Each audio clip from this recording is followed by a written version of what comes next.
So it's possible to use multiple AND operators. For instance, let's define here one new variable c and let's make its value string abc like that. And now here add one more AND operator and add c. What do you think what we'll get as a result here? We'll get value of the last operand here, value of the variable c, it is abc.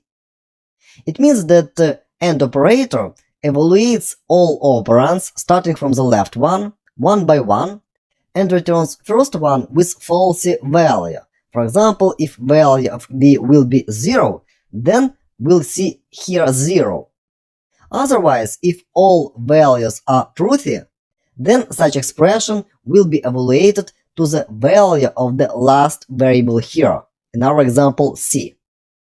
Now let's move to OR operator, and if I type here a or b, I'll get string false, because OR operator returns first truthy value. In this example, a has truthy value, it is string false.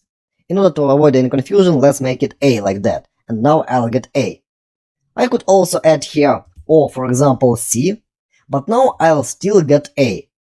And it means that OR operator does not evaluate all other expressions, this one or this one. It stops after evaluation of this expression here. But if value of the variable a will be falsy, let's make it 0. Then it will proceed to value of the variable b. And it is truthy, that's why this expression will be evaluated to 19. If value of the variable b will be falsy as well, for example empty string, then we'll get abc as a result of this expression. It is value of the last operand here. But if I make c falsy as well, for example, let's make it false, I'll get false, because c is last expression here in this expression.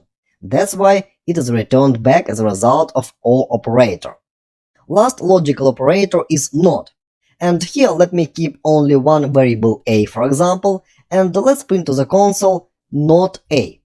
And I'll get true here, because a now is actually falsy value, and not falsy value is true.